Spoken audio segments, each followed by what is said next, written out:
Hoje, dia 23 de outubro de 2019, o programa Memória e História Oral entrevista o Dr. Otávio Borba.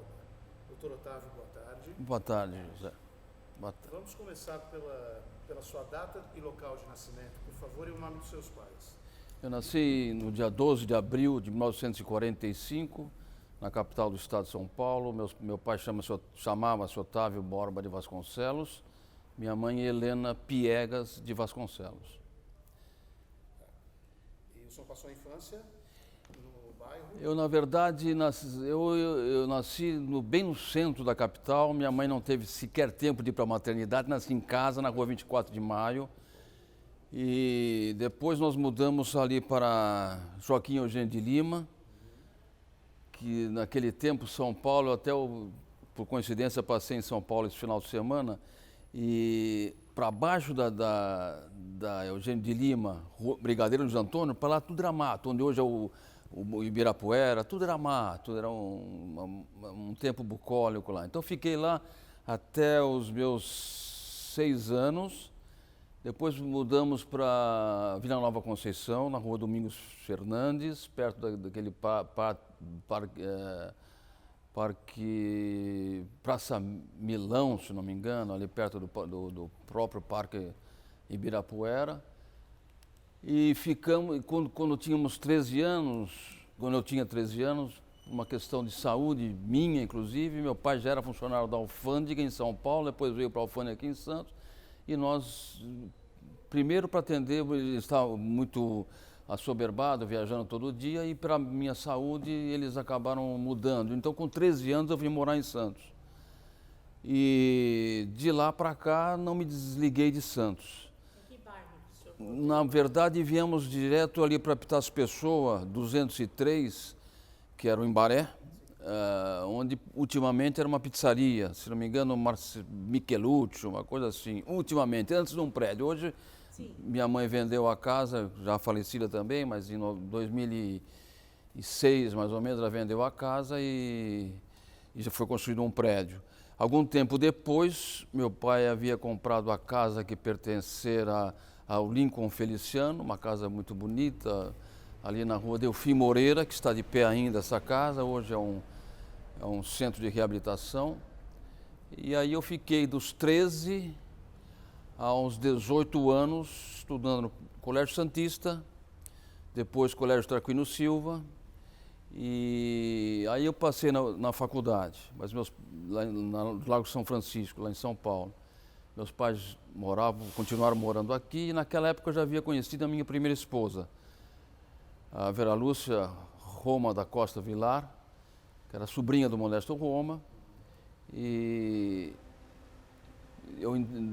nessa época eu ia para São Paulo domingo à noite e voltava no sábado à tarde. Meus pais continuavam morando aqui, eu já conheci então a minha mulher naquela época e fiz os 5 anos da faculdade, comecei a advogar um pouco em São Paulo, mas logo ingressei no Ministério Público em 1970, ingressei no Ministério Público. E aí fui correr o interior, como a nossa carreira exige, começa pelas comarcas pequenas, fui promotor substituto na circunscrição de Itapetininga, depois fui promovido para promotor titular de Getulina, que fica na média noroeste, perto de Lins, acima de Bauru. Fiquei algum tempo lá. Depois, já casado. O senhor é filho único? Não, tenho 2 irmãos mais novos, o Arthur e a Virgínia, que moram em São Paulo. Mas vamos voltar um pouquinho. Pois Quais não. são suas lembranças de adolescente na cidade? Na cidade, Como era Santos? O que o senhor fazia? Esporte? Época de colégio? eu gostava, aproveitei o bonde, gostava muito de andar de bonde. Onde nós morávamos, ali no Embaré, éramos bem servidos. Se não me engano, era o bonde 42, que ia pela Ana Costa, e hoje é o ônibus 42. Ia pela Ana Costa, virava sentido Ponta da Praia, e era o bonde que eu gostava de tomar, né, de pegar. Nessa época eu já estudava no Tarquínio Silva. Então curtimos bastante a cidade. Me lembro que eu estudava em São Paulo, no Colégio São Luís, dos padres jesuítas, e meu pai resolveu mudar para cá e eu não queria. Nós não queríamos sair, gostávamos muito do colégio. Eu e meu irmão estudávamos nesse colégio, que era um colégio masculino, só de homens.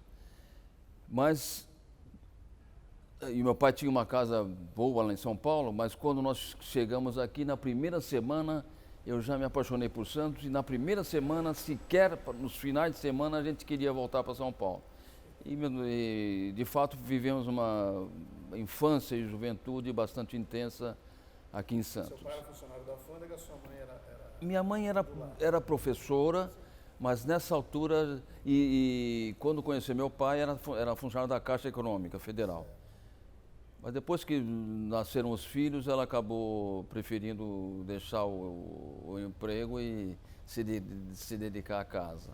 Aí o senhor se formou na São Francisco? Me formei na turma de 1968, José. Nossa. E como é que foi? Porque era uma época complicada. Efervescência. Nós dizemos sempre, São aliás... Francisco sempre tem uma história de lutas. Sim, exatamente. A minha turma foi uma turma estigmatizada. Eu entrei em 64, comecinho de março de 64, e logo depois estourou ou o golpe, ou a Revolução, ou a Redentora, cada um com seu viés político e ideológico. E aí, então foi uma turma marcada pela ditadura, por assim dizer, porque o nosso presidente do Centro Acadêmico foi preso, e participamos, como o senhor lembrou direitinho, das lutas e das reivindicações estudantis. O ano final da nossa turma foi em 1968, que foi o ano marcado pelo AI-5, quando recrudesceu ainda a ditadura. Então a nossa turma era uma turma bastante marcada por esses dois episódios, no início e no final. O senhor chegou a advogar? Eu advogava, quando estudava na faculdade, eu advogava e, aliás, estagiário ainda, naquela época não chamava estagiário, chamava solicitador acadêmico. Era uma posição que tinham mais, os solicitadores acadêmicos daquela época tinham mais poderes que os estagiários. Nós podíamos fazer tudo que um advogado fazia, menos assinar uma inicial. E então eu participava, fazia um estágio, por assim dizer, num escritório de advocacia famoso em São Paulo. Mas quando estava no 4º ano da faculdade, eu fui ser procurador substituto da Prefeitura de São Paulo. Lá na Rua da Glória, uma repartição que defendia o patrimônio público. E em 1969, acabei me casando com a Vera Lúcia, mas morava em São Paulo, advoguei durante um ano, no ano de 1969, e no comecinho de 70, eu ingressei no Ministério Público.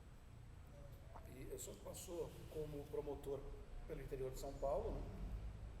Tapetininga. Isso.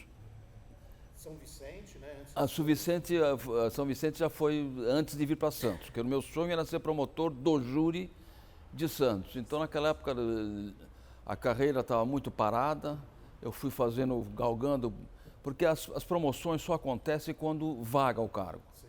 Então, vagando o cargo, o procurador-geral coloca em concurso, os promotores que eventualmente tenham condições, porque não é, o substituto não pode galgar o cargo da entrância final, por exemplo. Naquela época, Santos era a terceira entrância, então não se podia galgar direto. Então eu tive que ir galgando os degraus da carreira, o que foi muito bom, viu? Eu aconselho, eu tenho um neto agora estagiando no Ministério Público, e aconselho, vão para o interior, porque o profissional, seja o promotor ou o juiz, que forja, que monta a sua personalidade no interior, a gente verifica que é completamente de um promotor ou de um juiz, sem demérito nenhum, que inicia a carreira, por exemplo, na capital. Eu, quando passei, ganhando diárias, quando passei, o procurador-geral me convidou para que eu fizesse meu tempo de substituição na própria capital, onde eu tinha residência e tal. Mas eu preferi, e agradeço a iluminação, a orientação que tive divina, que eu sou religioso, confio bastante em Deus e sei que Deus é que está tomando conta da minha vida desde o início. Então, fui orientado por esse conselho divino a ir para o interior. Com prejuízo financeiro, naquela época o promotor hoje ganha razoavelmente bem no contexto do país, né?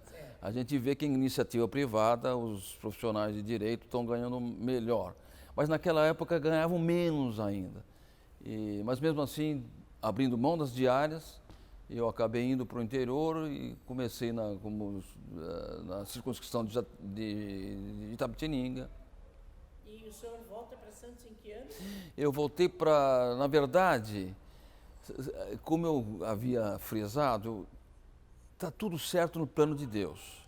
Sim. Eu me apaixonei pelo interior, não queria voltar. Não queria voltar.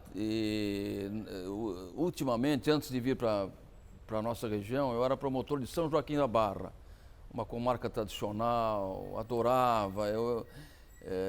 Uma casa ampla, um campo de futebol, as crianças eram pequenas e aproveitávamos bastante. E o interior, principalmente naquela época, o juiz e o promotor eram muito prestigiados. Para se ter uma ideia, havia 4 lugares no cinema, 2 para o promotor e sua acompanhante e 2 para os juízes, diferenciados. Então era engraçado como a gente entrava no cinema já escuro, a turma já sabia porque o promotor e o juiz foram. Então foi um tempo muito gostoso em São Joaquim da Barra e eu não queria voltar.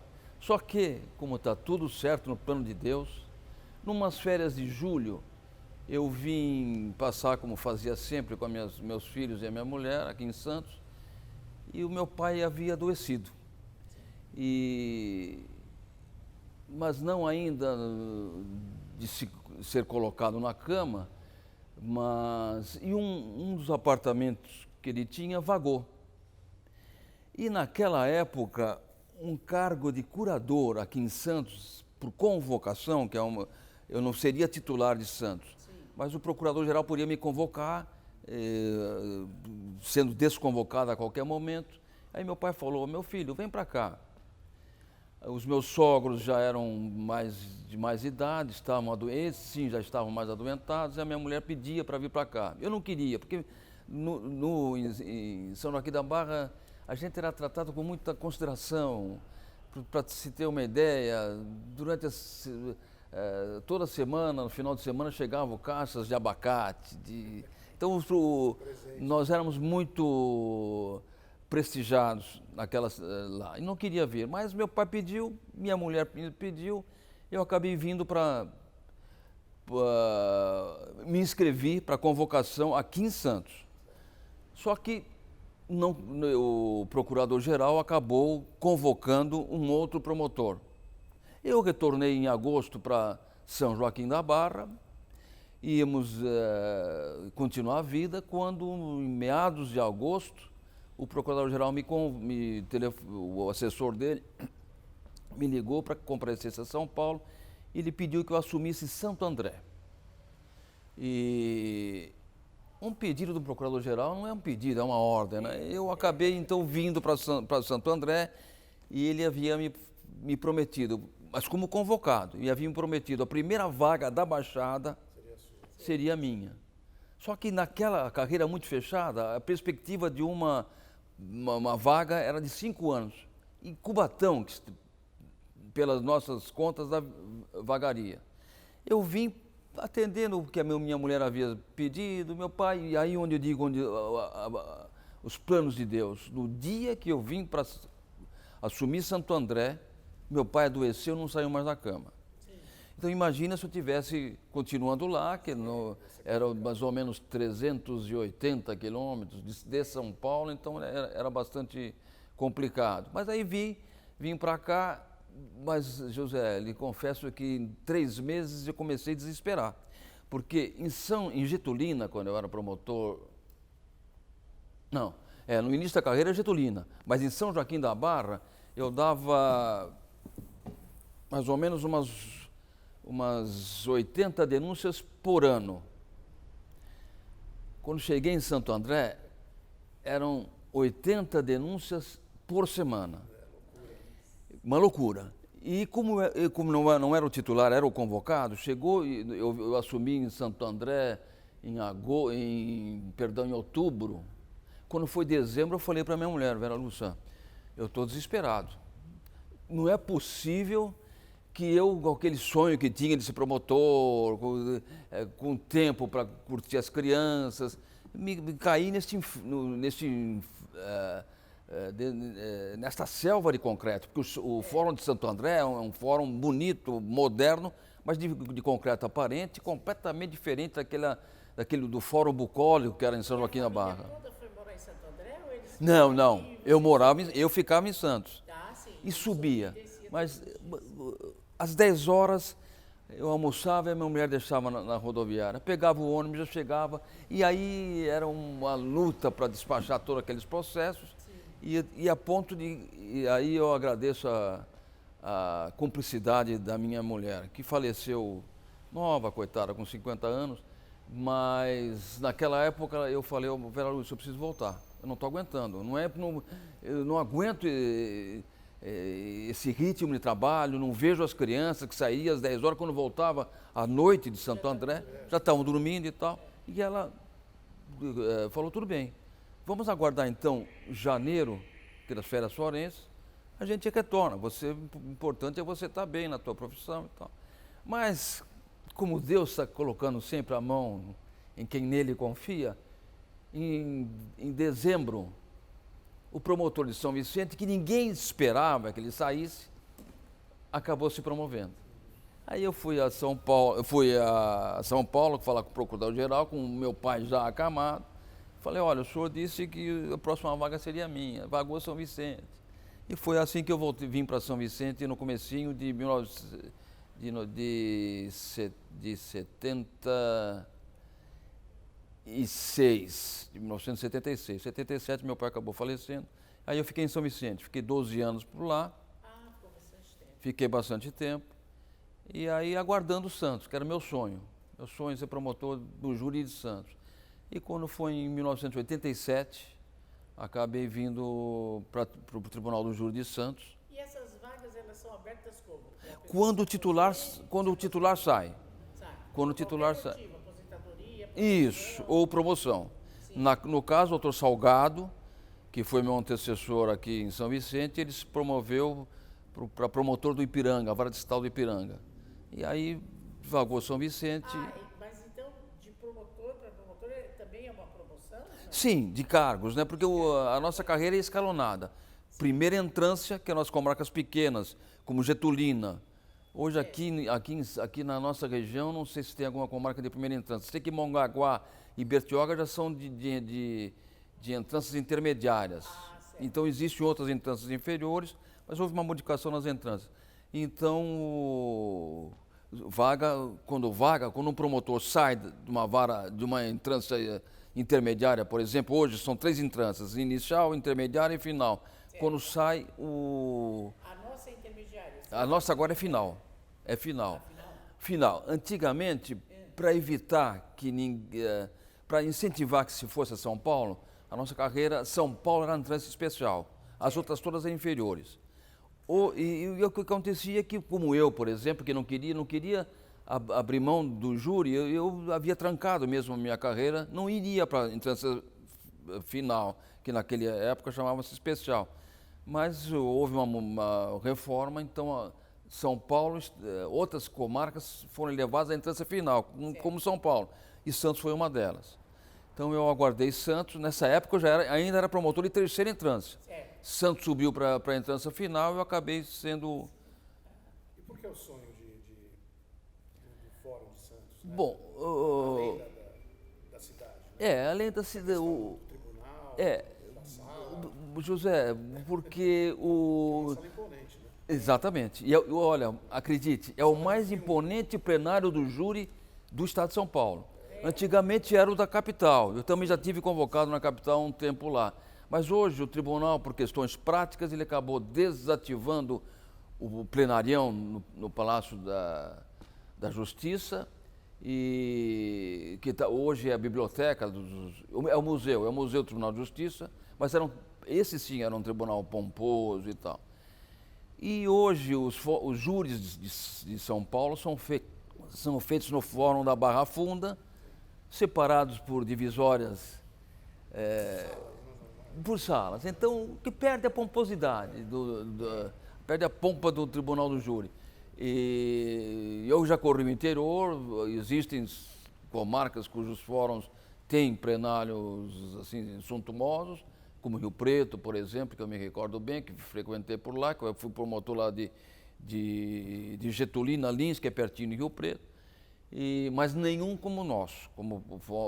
Então era o meu sonho. Quando, já na faculdade, meu sonho era ser promotor. E promotor do júri. Então fui aguardando e Deus acabou me permitindo que viesse realizar esse meu sonho, sendo promotor do júri da minha cidade, não de nascimento, mas depois de adoção, até porque, para honra minha, através de um projeto do vereador Sérgio Bonavides, eu recebi o título de cidadão santista. Eu digo sempre o seguinte: o cidadão o natural, o cidadão por adoção, ele pode dizer: eu mereci ser cidadão de Santos. Porque quem nasce aqui, às vezes não escolheu.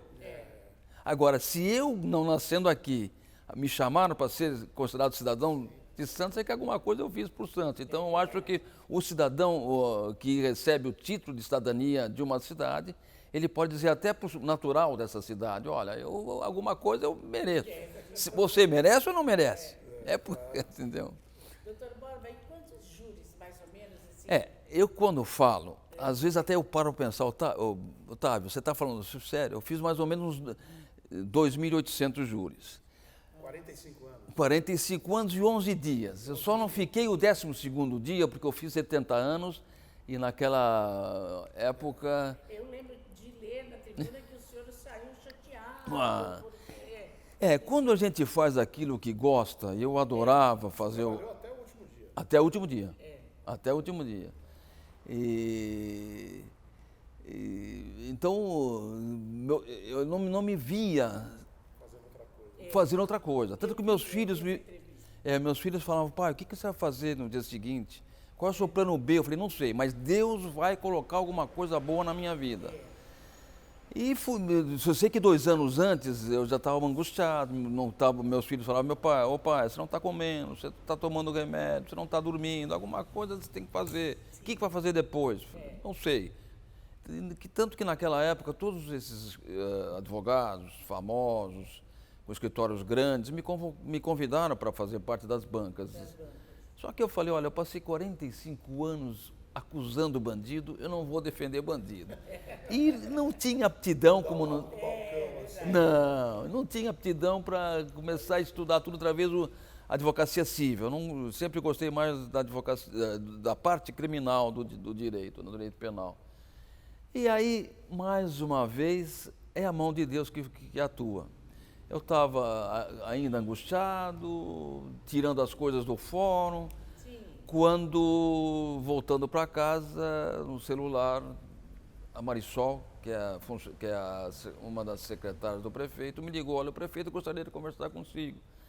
Tal como o procurador-geral, como eu falei antes, um convite do prefeito da sua cidade, não um convite, é uma ordem. Vim ao Paço e o prefeito Paulo Alexandre me convidou para fazer parte da equipe. E como eu sempre digo que está tudo certo no plano de Deus, e o tempo de Deus não é o nosso tempo, eu achava: puxa vida, por que eu tenho que sair agora que eu acho que eu estou com mais capacidade? Aliás, seria uma outra entrevista para falar sobre essa aposentadoria compulsória, que é terrível. Além de individualmente ser uma frustração, você é capado, você é defenestrado. Eu, no dia seguinte, eu fui defenestrado no Ministério Público. Até eu fui conversar com o procurador-geral: olha, nunca me senti tão mal. Não, quando eu cheguei no dia seguinte para acessar o computador, simplesmente a minha senha tinha sido cassada, sequer o aparelho eu consegui acessar. Eu fui defenestrado, eu desapareci. Uma violência. Foi uma violência. Eu falei, olha, doutor Márcio Rosa, que era o procurador-geral, eu acho que a gente precisa rever isso. Porque uma coisa é você se preparando, você querendo a sua aposentadoria, e outra é você sendo afastado assim. Mas olha, eu digo só para... E querendo continuar. Eu nem digo por mim. Pode ser... Tem gente mais nova que não tem. Exatamente. Pode ser que eu já tivesse queimando óleo 40, como a gente diz. Mas veja, aposentado compulsoriamente foi Peluso, ministro do Supremo Tribunal Federal, que é oriundo da nossa cidade. Aires Brito, que hoje seguramente é uma das maiores, se não é a maior cultura humanística desse país. Um homem inteligente, um homem poeta, um homem literato, um doutor em direito. E acordou num dia, era presidente do Supremo Tribunal Federal. Acorda numa manhã e não podia ser mais presidente. E com prejuízo para a sociedade, porque ele não vai... A hora que ele está mais apto a dar para a sociedade, retiram. E mais, vão pagar o salário integral dele e vão chamar um outro com salário integral outra vez. Então, eu acho que precisaria ser revisto. Mas como você falou bem, José, existe promotor e juiz, muitos deles, inclusive, que com 40 anos já estão... Em qualquer... Então, o que devia ser? Exames médicos, mentais, rigorosos. 70 anos era uma idade... Então, 70 anos, faça um exame rigoroso.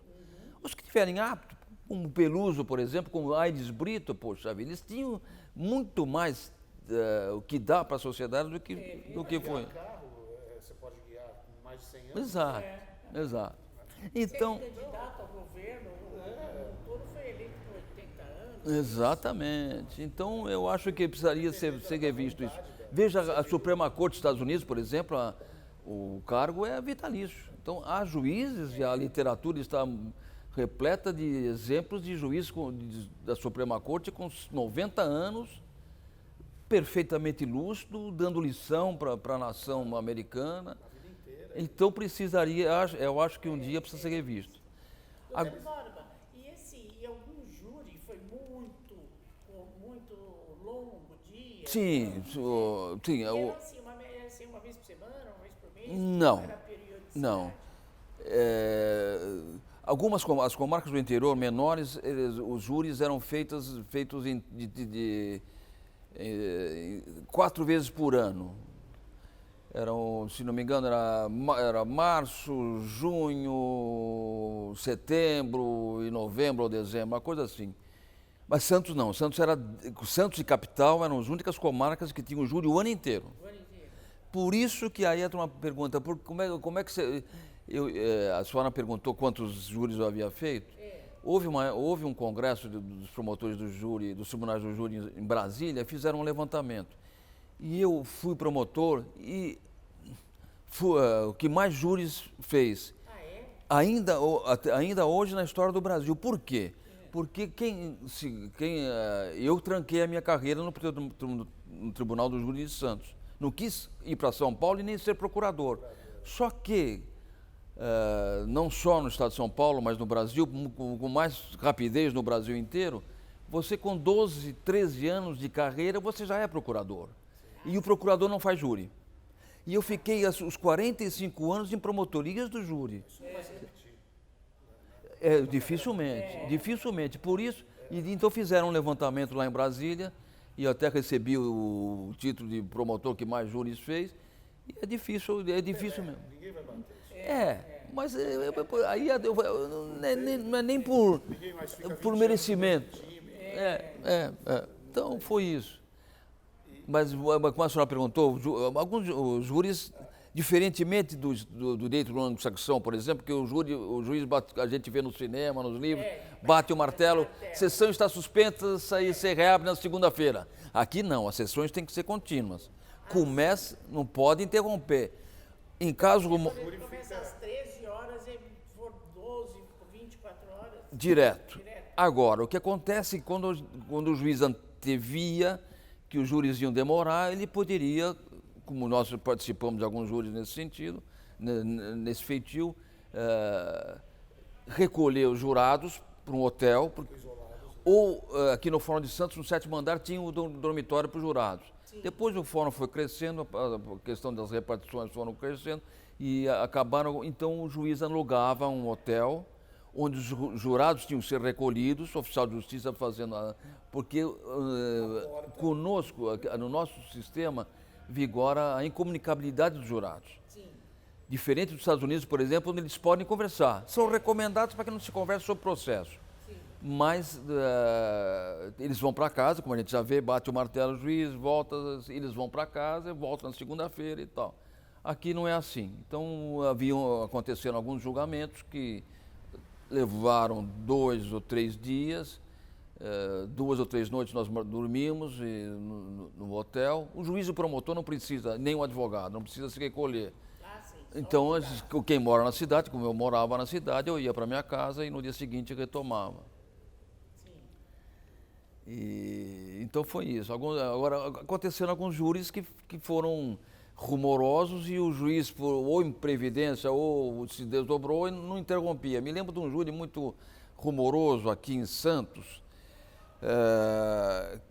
que eram os poceiros de Iguape, que haviam atacado uns grileiros que vinham tomar, eram 7 réus, eram 8 réus, com 7 crimes haviam praticado.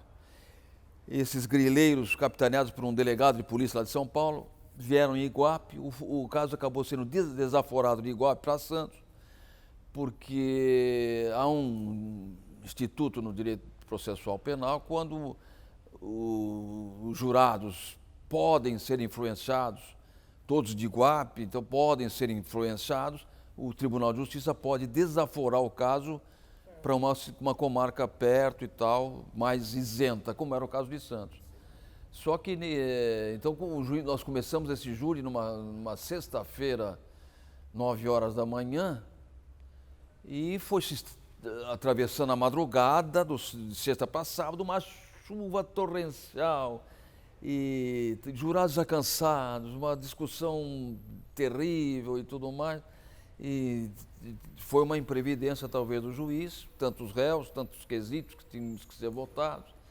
E acabamos, foi um júri bastante cansativo, jurados completamente esgotados, porque nesse júri o juiz não interrompeu. Então foi direto, a madrugada inteira. Sim. Mas o resultado o senhor acha que foi? O resultado? Cometeu-se a justiça. Praticou-se a justiça. Mas aí é uma outra história. Veja só, José, como às vezes é engraçado. Não, exatamente. Não, agora, então vou chegar nesse ponto para dizer o seguinte. Foi feita a justiça, mas num segundo momento. Porque nesse dia, Fernanda, como falava, era o sábado, uma chuva torrencial aqui em Santos. O plenário cheio, a turma de Iguape toda, aquele alvoroço. Aí nós tínhamos 250 quesitos para julgar. Aí o advogado chegou e falou: jurados, isso já era meio-dia, não sei que horas da manhã do dia seguinte, né? Uma chuva. E o advogado falou: escuta, nós vamos ter que responder 250 quesitos, porque eram 8 réus, 7 crimes, cada tese era submetida a 1 ou 2 ou 3, se era a legítima defesa, por exemplo, eram 8 quesitos, então eram 250 quesitos. Os jurados não aguentavam mais, o advogado levantou essa. Jurados, vocês estão cansados, não estão? Estão. Então, olha, responde negativo no primeiro quesito. E eles vão ser absolvidos, o doutor Borba vai recorrer, o tribunal vai reformar, e aí a gente vem mais descansado e volta. E eu já parti lá, pedi a palavra, jurados, é uma heresia, como é que... Os réus confessaram que atiraram. Sim. Atiraram para defender a família, para defender a própria pessoa, para defender a propriedade. Mas eles, como naquela época, hoje foi uma modificação dos quesitos, para melhor num aspecto, para pior no outro. Mas o primeiro quesito era, fulano de tal, desfechou tiros de revólver, em 1, 2... Neguem o primeiro. Eu falava: jurados, como eles confessaram? Pois eles fizeram, José. Eles absolveram negando a autoria que eles tinham confessado. Sim. Então eu fiz um recurso e o próprio tribunal falou: é um absurdo, volta para outro júri. Aí no segundo júri, já precavidos, nós fizemos. Mas aí, eu acho que a beleza do tribunal do júri, por isso que eu me apaixonei pelo júri e não queria sair. Porque o jurado ele pode amoldar a letra fria da lei à realidade num caso concreto. Por exemplo, se um juiz togado fosse julgar esse caso, não havia modo de ele não condenar todos os posseiros por crime de homicídio qualificado. Porque eles ficaram numa porteira quando a caravana de São Paulo desceu com os grileiros, eles, cada um postado com uma cartucheira, aquelas espingardinhas de chumbo, descarregaram e confessaram que fizeram isso. E então não havia como negar essa evidência, pois eles porque eles estavam cansados, com medo daqueles trovões que aconteciam aí, absolveram. Aí eu recorri, veio para o segundo júri, mas aonde eu quero mostrar essa questão da beleza do júri? Se fosse um juiz togado, como eles foram surpreendidos, por mais que tivessem prometido que viriam agredir, mas a legítima defesa exige a imediatidade da reação. Então você não pode praticar uma reação por alguma coisa que aconteceu no passado. Sim. Se eu prometi que eu vou voltar, porque de fato eles tinham prometido, nós vamos voltar e vamos tirar todo mundo à base do facão. Mas isso ficou, então eles tinham que ter chamado a polícia, alguma coisa e tal. Bom, então a legítima defesa não caberia. Mas veja a beleza do júri. Então, como eu falava, se fosse o juiz togado, não podia dizer que não matou, e não matou com o emprego de meio que tornou impossível a defesa das vítimas. Né? Muitas delas foram atiradas pelas costas, então não tinham como se defender. Agora veja o júri, e foi o que eu postulei. Um homicídio privilegiado. Então, um juiz togado não poderia fazer isso, porque ele tem que fundamentar a decisão, mas o júri não precisa fundamentar. Basta que ele responda sim ou não a pergunta. Como é formado o corpo de jurados? O juiz, presidente do tribunal do júri de cada comarca, ele solicita para os entes públicos, para as universidades, para os grupos de servir, e aí vai uma relação das pessoas. E o Poder Judiciário faz um crivo, faz uma investigação sobre a idoneidade desse jurado, e aí eles passam a compor a lista anual dos jurados. Às vezes a gente era surpreendido, olha, porque discute-se de direito, o corpo de jurados devia ser composto só por bacharéis em direito ou por acadêmicos em direito. Só que isso afrontaria a essência e a natureza do tribunal do júri. O tribunal do júri vem a ser o julgamento do povo pelo povo. Como a sociedade não é composta só de bacharéis em direito, só de acadêmicos, é preciso que tenha a dona de casa, tenha o bancário. Chamado júri popular. Exatamente. Tenha o codespiano e etc. Então, era um conglomerado. E quanto mais se aproximar da realidade da cidade, eu fiz um júri, por exemplo, em Cubatão. Cubatão, não digo nível, porque o nível dos jurados de Cubatão era diferente do nosso, de Santos agora. Sim. Entendeu? Mas a gente tinha que jogar, por exemplo, lá tinham muitos nordestinos, muita gente veio para lá. Então, muitos com uma outra cultura, José. Mas essa é importante. Por exemplo, alguém que xinga a mulher do outro, o outro, ou xinga a mãe, por exemplo, resolve na peixeira. O que Santos repudiaria de pronto, o Cubatão e o Nordeste lá já vai ver com outros olhos. Pô, mas xingou um homem de chibungo, né? Então, o importante do Tribunal Popular, como a senhora falou muito bem, é trazer o conceito, quanto mais próximo da sociedade. Mas, por exemplo, todos os júris são populares. É o caso daquele menino do Bacará. Agora eu li que ele vai ser júri popular. Vão ser julgados. Se não fosse júri popular, qual o outro? Não, tudo bem. A Constituição reserva para o júri o julgamento dos crimes dolosos contra a vida. Então, todos os crimes dolosos contra a vida vai para o júri, seja homicídio, infanticídio, aborto e instigação ao suicídio. São esses os crimes e os eventuais crimes conexos. Por exemplo, se você furtou uma arma para com essa arma matar, o crime mais grave, que é o homicídio, vai puxar para o júri decidir. Mas, na essência, o júri só decide os casos dos crimes dolosos contra a vida. Homicídios intencionais ou aqueles homicídios, como a gente fala, às vezes a gente vê na televisão, quando há intenção de matar. Às vezes não é. Por exemplo, o dolo eventual, no racha. No racha, não é, a lei diz lá, considera-se doloso o crime quando o agente quer o resultado, vírgula, ou assume o risco de produzir esse resultado. Então, nesses casos, só que vai para júri. E nesses 45 anos o senhor sofreu alguma ameaça? Sim, sofri. Algumas. Por exemplo, houve um caso, esse já foi lá de São Vicente, o famoso caso do crime lá da Pedreira, como a gente fala, foi nas imediações da Pedreira. O casal saiu do terraço, os bandidos já estavam aguardando, o início, o desiderato seria roubá-los, e aí não iria para júri. Porque o crime de latrocínio, por exemplo, a lei vai exigir o móvel. Se mata para roubar, na verdade, a mola propulsora é a subtração patrimonial. Então, é o juiz togado que julga. Agora, nesse caso do terraço, eles surpreenderam o casal, levaram para perto da Pedreira, onde hoje é o Carrefour, aquilo era um descampado naquela época. E lá a moça era muito bonita. E um lá cresceu o olho, quis abusar da moça. O namorado se rebelou. Um tinha uma Luger 9mm, descarregou a Luger no rapaz, 13 tiros. Aí mataram a moça para evitar. Então, apesar do móvel inicial ter sido patrimonial, o homicídio foi que prevaleceu, então eles foram julgados. E nesse caso, os réus eram pessoas,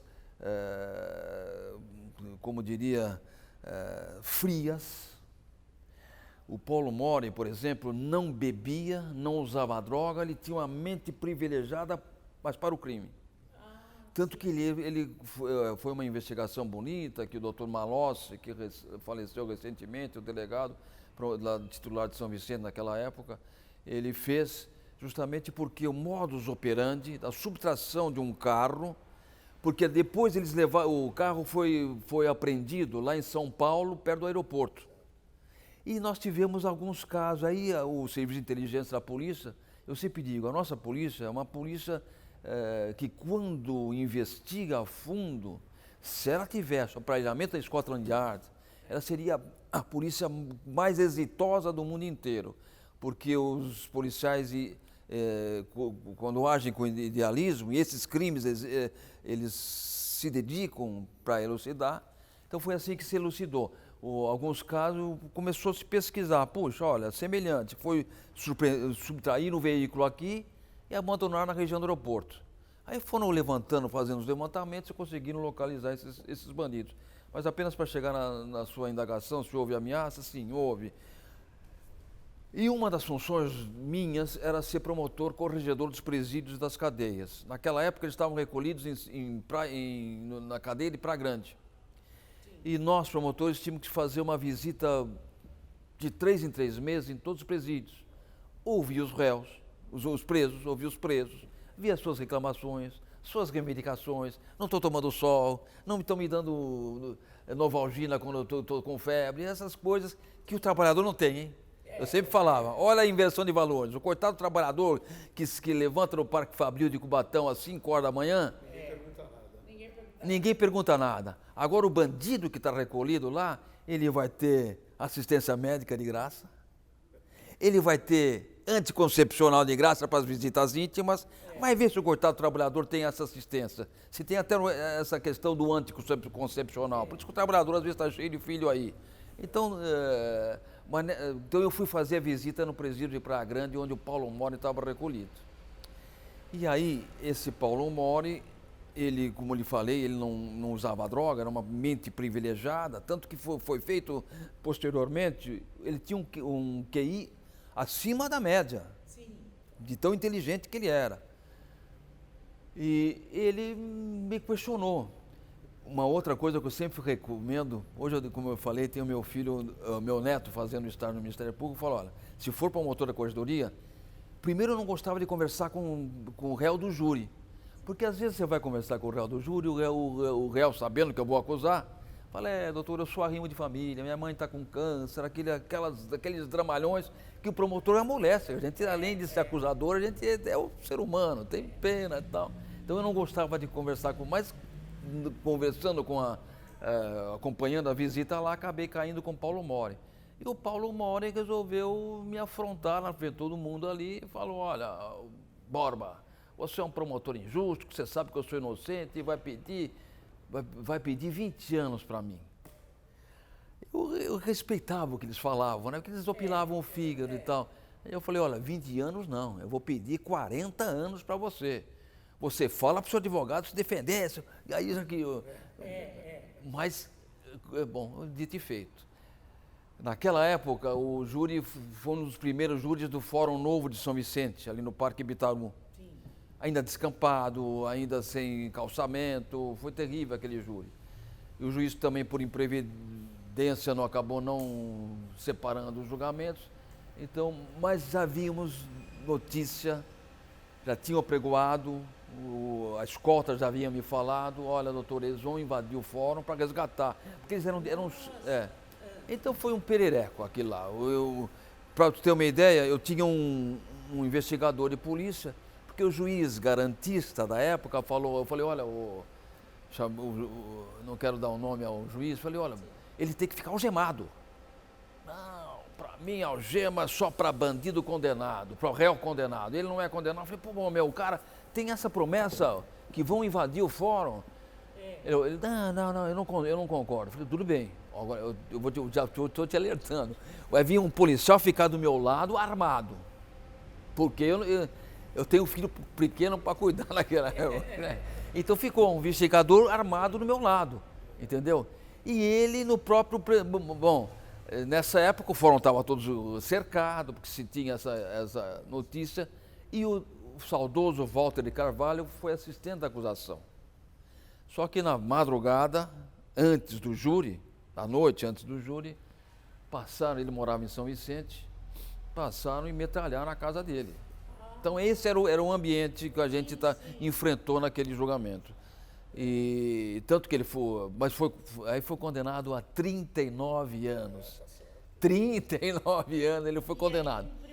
Não, aí não sei, graças a Deus eu perdi o contato com ele. Só que eu tenho uma faceta da minha personalidade e não abro correspondência na sexta-feira. Ou porque porque vem conta para pagar, já fico aborrecido, ou porque vem... Aí recebi uma carta, ele estava preso em Presidente Venceslau, presídio de segurança mais reforçada e tal. Eu recebi a carta na sexta-feira, não olhei.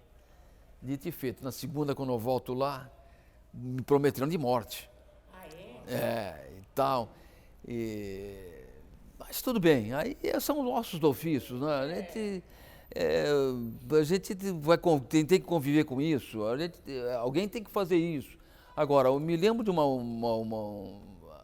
ameaças, uma foi lá do Gurinho, um bandido famoso do PCC lá de São Vicente, e o PCC estava começando naquela época, no plenário me ameaçou também. Mas aí acomodou e uma vez fiz um júri, nessa época, nesse júri, Walter de Carvalho era o advogado de defesa. E o que não se pode é prometer absolvição. Que, aliás, infelizmente, eu falo porque eu fiz o júri do assassino do Walter de Carvalho, ele teria prometido a absolvição para um bandido. No júri não conseguiu absolvição, aí infelizmente aconteceu aquela tragédia, ele estava conversando com o cliente, no seu escritório de trabalho, aqui na Senador Feijó, e subiu, o Lelo subiu e o agrediu. O cliente dele, o cliente do Dr. Walter, estava no telefone, escutou. Então foi isso. Então, num outro julgamento, o Walter foi o advogado de defesa do Durval Colevati. E ele foi condenado, fez um júri, foi condenado. Uns 3 anos depois, eu acho, eu estava andando na praia, eu gostava de andar na praia, estudava o caso e gostava de cedinho andar na praia. Nesse dia, estou andando, se aproxima um rapaz que vem da água. Vê o que você fez comigo. Era o Durval Colevati. Eu, de óculos, bem mais velho que ele, eu falei, esse cara vai me trucidar aqui, né? Acho que morrendo. Que crime ele tinha matado? Homicídio. Ali perto da Delfim Moreira, onde eu morava, mas Delfim Moreira com o ministro João Mendes, se não me engano. Só que ele veio para cima de mim, eu falei, bom, tem aquele princípio do animal feroz, você não pode mostrar que tem medo. É verdade. Aí eu cresci, falei, bom, me matar ele não vai, porque eu vi que ele não estava armado. Ele vai me bater, vai me quebrar os óculos, vai me derrubar no chão, eu sou ele bem mais novo que eu, um rapaz da flor da idade e tal. Mas eu falei, eu não, você que mereceu ser preso, porque você matou e não sei o que lá. Não sei se ele ia me bater.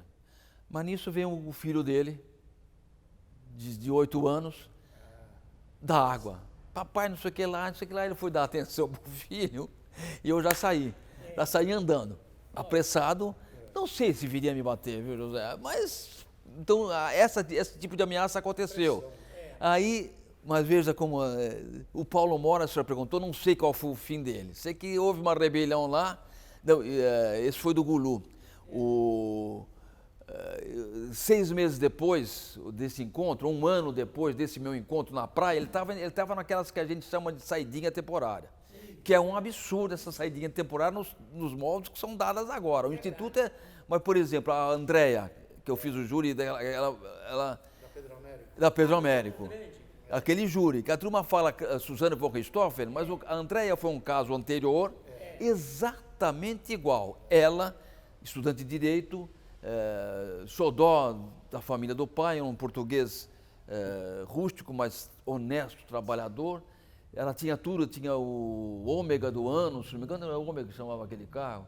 Bom, caro, ela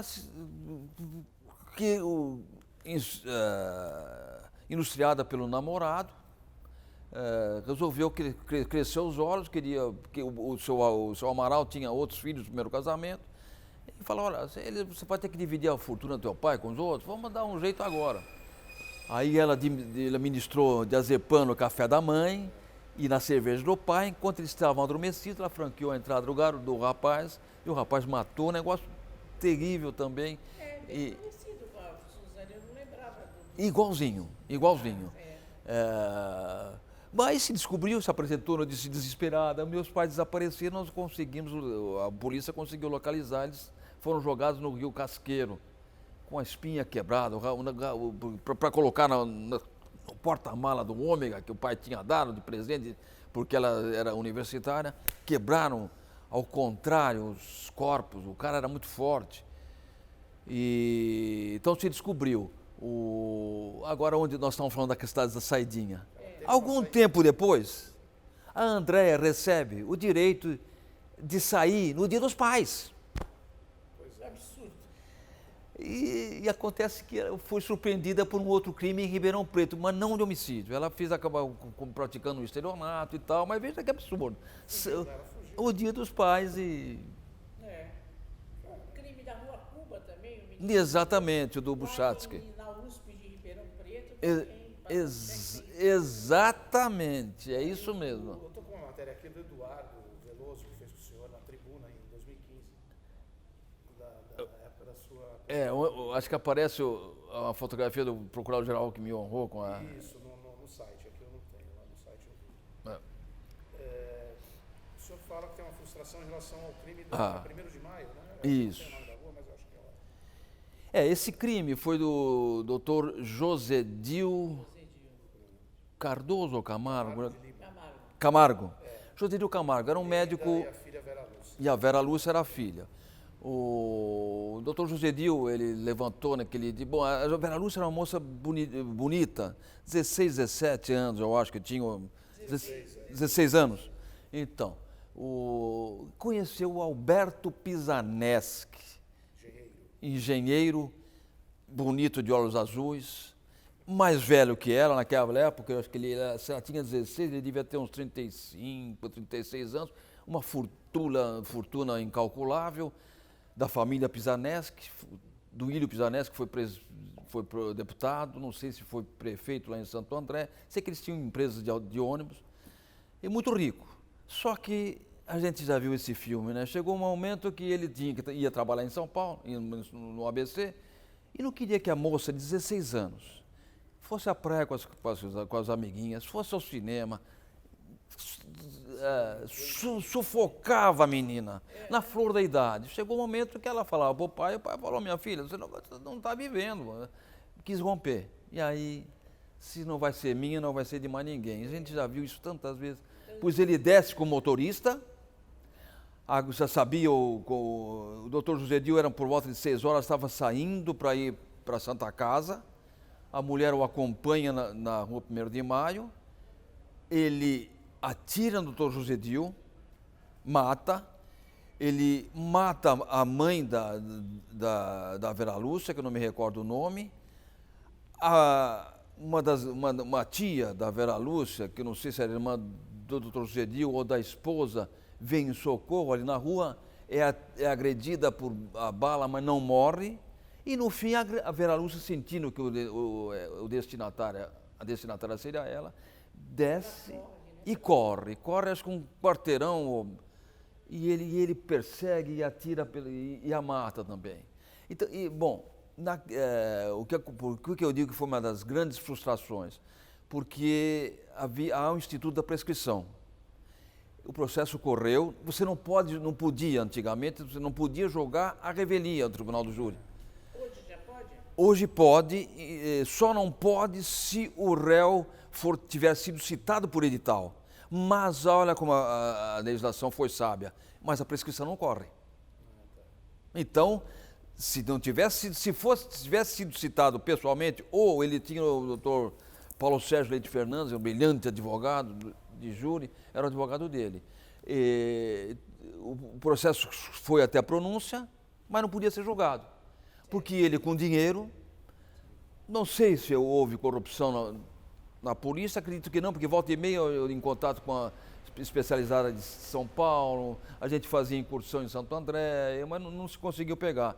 E foi correndo. O Veloso uma vez me entrevistou, quando deu 20 anos depois da decisão de pronúncia. E a lei determina que não se pode acusar mais. Aí o Veloso foi fazer uma matéria comigo, falou, doutor Borba, então se o Alberto Pisaneschi chegar aqui, ele estender a mão no seu gabinete, ele estender a mão, o senhor vai cumprimentar? Eu falei, não, cumprimentar não. Não vou poder chamar escolta, como algumas vezes a gente faz. Às vezes o cara vai se apresentar lá, a gente sabe que está pedido, chama a escolta, ou o juiz chama. Eu falei, não posso chamar escolta, mas mão para bandido, não para cafajeste covarde, eu nunca daria. Então até ficou uma matéria engraçada, foi que o Veloso colocou na coisa. Ele saiu do país? Fugiu. Ele fugiu ele fugiu das nossas vistas. Uns diziam que ele tinha feito uma plástica, outros diziam que ele tinha cidadania italiana, tinha ido para lá. A gente não sabia, só que não sei. Só que veio 20, aí acabou, nunca mais se pôde julgar. E hoje não, hoje não se pode fazer o julgamento por conta da revelia, o prazo prescricional para. Não corre. É uma grande vantagem. Não aconteceria isso. Então, eu sempre falo, às vezes nas palestrinhas que eles me chamam para dar para os estudantes, olha, eu não pude pôr esse cafajeste na cadeia.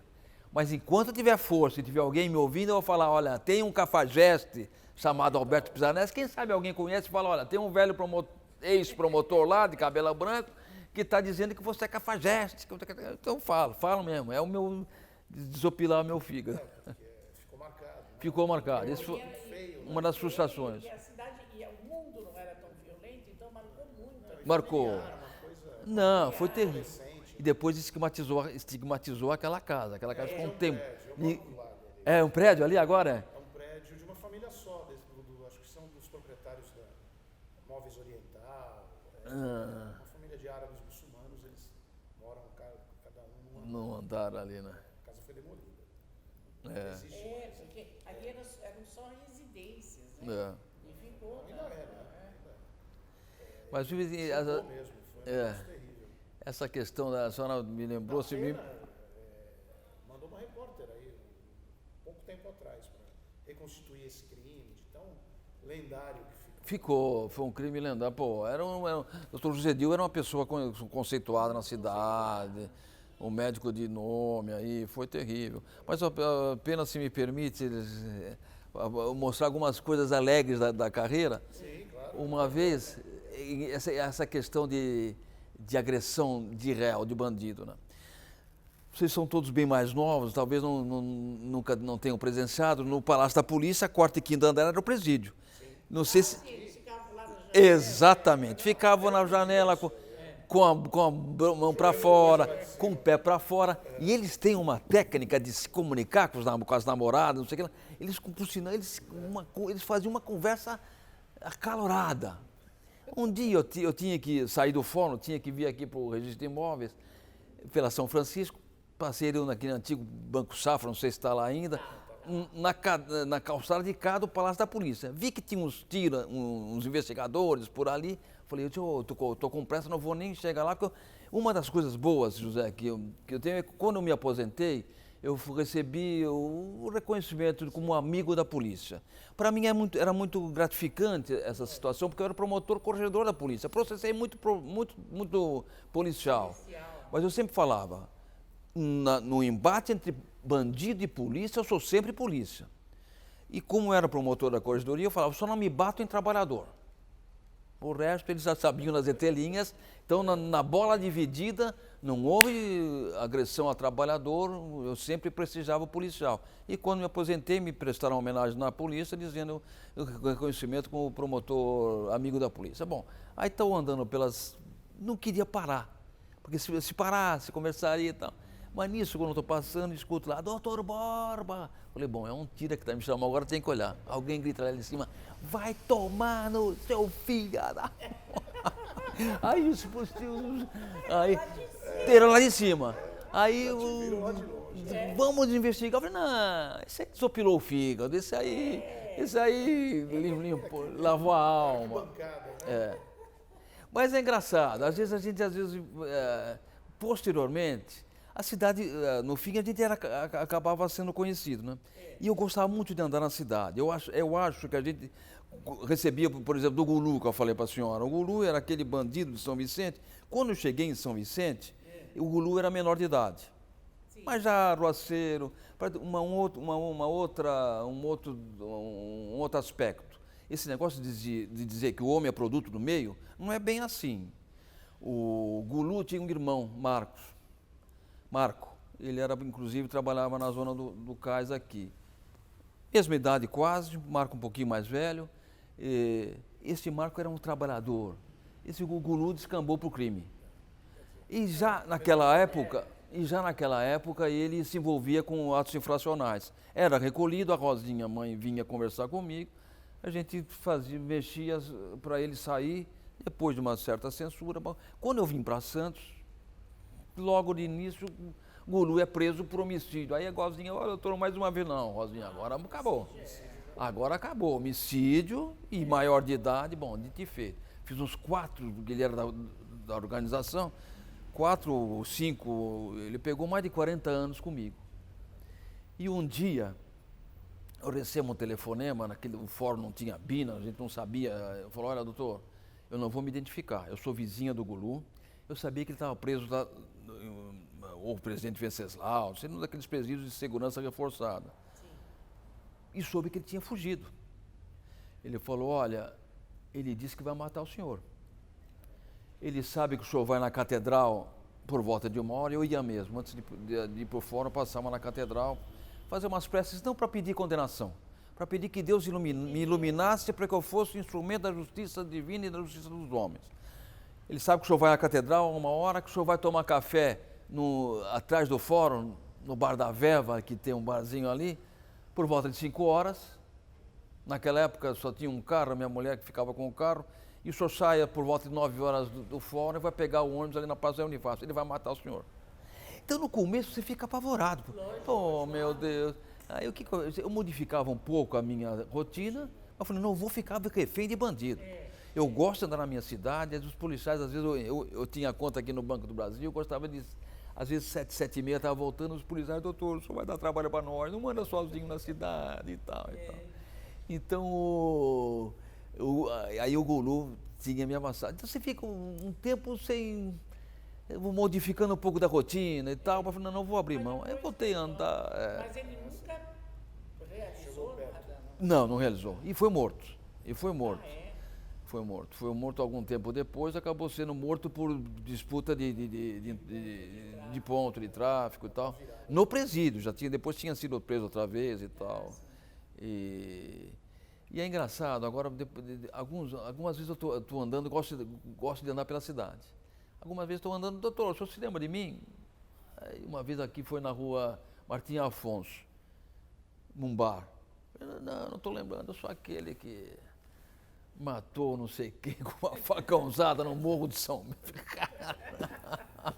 Já cumpria a pena. Mas não, lá conheci Jesus, ele sempre conhece Jesus lá dentro. Aí tá, falei, bom, tudo bem, mas veja o risco. Agora um outro, José, engraçado. Mas é bom, eu tive um problema na vista, que não tenho carro. Graças a Deus recuperei, fiz a cirurgia, mas por comodidade. Eu digo sempre que eu utilizo o meu direito constitucional do idoso. Puxo a carteira de identidade e ando, porque para mim, o primeiro que acho eu que o sistema de transporte de Santos é bom. E para mim é excelente, porque os meus horários, os meus itinerários é muito tranquilo. E quando eu preciso de alguma coisa, ou vou a um casamento, alguma coisa, eu chamo um Uber. Só que então no Uber já peguei testemunha, já peguei vítima, e um dia pego aqui na prefeitura para ir para casa. Doutor Borba, hein? Quem diria que um dia eu iria transportar o senhor, né? Aí, nessa altura eu já tinha passado o cinto, pam, e o cara começou a andar. Eu falei, já, não, nós já nos conhecemos. Ele falou, eu sou Orivaldo, é um nome assim, era um nome que, se a senhora me perguntar, se lembra dos 2.800 juros que fez, não me lembro, mas tem alguns casos, esse eu me lembrava bem. Eu lembrava bem não só pelo caso em si, mas porque a família da vítima, que ficou destroçada, vinha conversar comigo e era o único apoio que eles tinham, não tinham nem direito para contratar advogado. Ele falou, aí, quando ele falou o nome, o meu computadorzinho imaginário abriu todo, a tela toda abriu, eu falei, mesmo sistema daquele do Durval. Eu falei, você se lembra de mim? Quando ele deu o nome, eu falei, sim, você matou seu sócio, era sócio numa motocicletaria ali na João Éboli. Exatamente, o senhor que fez a acusação. Poxa, nessa altura, eu falei, o itinerário ficou longo. Aí ele falou assim, e aí ele começou, eu falei, peguei 12 anos, o meu advogado, eu falei, doutor Edson Jurandir Azevedo, é isso mesmo, o senhor se lembra? Esse caso eu me lembrava bem, porque a Márcia, a viúva da vítima, uma semana inclusive tinha estado comigo, desesperada, estava com câncer, ele destroçou aquela família. Então o caso estava sempre, e ela sempre me procurava, mesmo depois de anos. Aí ele falou, mas meu advogado recorreu, mas não conseguiu sucesso, eu fiquei 4 anos ou 4 anos e pouco preso, mas agora já saí. Mas eu percebi, José, que esse aí estava meio... O homicídio é um crime que não é um crime de bandido, exclusivamente de bandido. Sim. O homem de bem pode matar também. Houve uma discussão por questão de negócio lá, ele era um homem de bem, porque acabou matando, foi condenado a 12 anos, cumpriu os 4 anos, acabou saindo. Só que aí ele começou a contar a história, dizendo o seguinte, olha, já vi muita gente morrer lá dentro, no Samaritana, já vi muita gente morrer do meu lado. De madrugada, o choque entrava lá, eu falei, esse cara vai um dia, por mais que ele esteja regenerado, ele vai lembrar, se lembra aquela madrugada que a minha mulher disse que meu filho estava doente, e gente morrendo aqui, a polícia batendo em todo mundo, e eu estava lá porque esse promotor que me... Eu falei, ele pode pirar, né? Mas não, graças a Deus ele... Então são essas coisas também pitorescas. Porque eu acho que você não pode ficar refém dessa situação. Alguém tem que fazer esse trabalho. Não, porque senão você também não viveria, Não vive. sairia na rua, Exato. não ia sair com mania de perseguição. Exato, é isso mesmo. O senhor tem duas, eu estou vendo aqui a fé católica, né? E a fé corintiana, é isso? Isso aí, aqui a turma, até o prefeito mexe comigo quando o Corinthians perde, agora nós vamos nos defrontar, né? Sábado que vem é Corinthians e Santos. E gostava, só para você ter uma ideia, já que você me permite falar algumas coisas minhas, eu tenho 43 camisas do Corinthians. 43? Então eu vou para o clube que eu faço o esporte, lá eu vou com uma camisa, uma semana cada uma, porque eu falei, eu vou ter que usar essas camisas. Porque comecei desde 2006, eu compro todas as camisas do Corinthians. Umas eu comecei as oficiais. Agora, os clubes, para ganhar dinheiro, cada ano eles lançam duas camisas. Às vezes um detalhe diferente. Mas para não furar a coleção, tem que comprar. Então eu tenho todas. Agora, nessa 7.4, eu falei, pô, eu vou ter que usar essas camisas. Então, se um dia me surpreenderem chegando no tênis clube, eu estou lá sempre com uma camisa do Corinthians. Você mora ali na região ali? Isso, na Washington Luiz. Quantos filhos o senhor tem? Tenho 2 filhos e 2 netos. O nome deles? Otávio Neto, porque eu sou Otávio Filho, né? Otávio Neto e o Rafael. E os meus netos, o meu neto é Diego, que tem 23 anos, está fazendo a Unisantos, Direito, e é estagiário no MP de Guarujá. E a Beatriz, que tem 11 anos, eu acho. Mas tudo corintiano. O senhor continua indo na catedral, sextas-feiras? Sim, na catedral porque tem não só por fé, mas porque as cinzas da minha mulher e dos meus pais estão lá, na cripta da catedral. Então é um costume que eu tinha quando eu trabalhava no fórum. Hoje, às vezes, eventualmente, quando tem algum compromisso mais sério aqui da prefeitura que se estende, eu às vezes não vou. Mas então lá, pelo menos nas sextas-feiras ou datas, gostava de fazer a prece na cripta, sim. Então, continuo indo lá.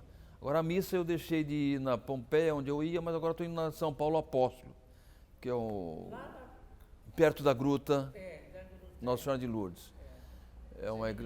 É uma comunidade mais... É uma comunidade menor, mas muito unida. Então, gosto de professar a fé católica, sim. E trabalha na prefeitura hoje? E hoje trabalho na prefeitura. Como eu estava ali falando, eu digo que o prefeito me ressuscitou. Porque eu sinto que corre nas minhas veias um sangue de servidor público. Então eu até poderia me ter dado bem na iniciativa privada, mesmo depois que tivesse saído do Ministério Público, mas não no setor que eu estou lá, atendendo quem vai me procurar, dando os pareceres que o prefeito precisa. É isso que eu gosto de fazer. Então eu agradeço muito o prefeito de ter me convidado, não pleiteei, não sabia, nem sabia. Foi um resgate, não é? Foi um resgate da... E como ser humano, isso me animou muito, viu, José? A ponto de, 3 meses depois, eu falo que está tudo certo no plano de Deus. Se recordar, 2 meses antes de eu me aposentar compulsoriamente, o presidente Dilma assinou a PEC levando para 75. Mas ela restringiu para os tribunais superiores. Bom, eu tive que me aposentar, só que 3 meses depois, estendeu para todo o funcionalismo. Eu poderia reverter, voltar para o júri, mas eu sempre digo que a vida é um constante abrir e fechar de ciclos. Mas você só pode abrir um ciclo se você fechar o anterior. Eu não queria sair do Ministério Público. Se essa reforma tivesse passado antes, eu estaria lá até hoje, José. Porque eu estou com 74, ficaria até o ano que vem. Mas podia ter retornado, mas não quis. Não quis porque tive que respeitar. Se Deus determinou isso, olha, de fato vai passar para 75, mas vamos segurar mais 3 meses. O Borba vai se aposentar. Agora, então, a gente tem que perceber os sinais, Por que aconteceu isso? Então, mas por outra, se me perguntarem, tem saudades? Tenho saudades dos júris. Hoje, infelizmente, o funcionalismo está meio sucateado, é duro, é triste a gente falar isso, a polícia está sucateada, o Ministério Público está com pouco material humano. Foi publicada uma entrevista do presidente do Tribunal de Justiça dizendo, olha, o cartório distribuidor, a tribuna pontuou, o cartório distribuidor que tinha 18 funcionários, hoje está com 3. E o presidente falou, não podemos mais aumentar, não só porque não temos verba, mas pelo contingenciamento da rede de responsabilidade fiscal. Que é uma outra situação, para uma outra palestra, que a gente tem, eu acho que os entes públicos hoje estão muito engessados. Agora eu estou do lado de cá e vejo as agruras do prefeito que tem que, muitas vezes, fazer ginástica não pode aumentar um gasto aqui porque extrapola a responsabilidade fiscal, o Tribunal de Contas está em cima e tudo mais. Então, sinceramente, eu tenho saudade daqueles momentos românticos dos julgamentos do júri, mas do dia a dia no fórum, não tenho não. Eu acho que está tudo certo no plano de Deus. Bom, o senhor casou de novo, né, para finalizar? Casei de novo com uma pessoa sensacional, que é a Maria Edith, professora universitária e de filosofia do direito, também é da nossa área. E estamos vivendo assim, graças a Deus, bem. Católica também, frequenta a igreja comigo e foi a cara metade que me faltava, me completar, agora que nós estamos sozinhos, os meus filhos casados, os filhos dela também casados, estamos juntos e estamos enfrentando essa parte da vida, graças a Deus. Dr. Borba, a Fundação Arquivo e Memória de Santos e a Universidade de São Judas, Campus Unimonte, agradece o seu depoimento. Muito obrigado. Eu é que agradeço essa oportunidade, esse momento de poder recordar a cidade que eu amo, a cidade que eu fui adotado, a cidade que eu escolhi para morar, para ter os meus filhos, os meus netos. Então é muito importante, inclusive em relação a essa fundação, que eu estou sempre acompanhando nos pleitos do Ministério Público, tentando remodelar a fundação, tentando montar o quadro de funcionários que nós estamos tão necessitados, mas por essa questão da responsabilidade fiscal, limita o coitado do poder central municipal, não consegue atender a justa reivindicação da FANS. Então a FANS para mim é muito cara, e tenho todas as pessoas que por lá estão, eu tenho muito apreço. E estou sempre à disposição, agradeço do fundo do coração essa oportunidade, estou sempre à disposição. Nós que agradecemos. Muito obrigada. Obrigado a Tem você. histórias para muitas entrevistas.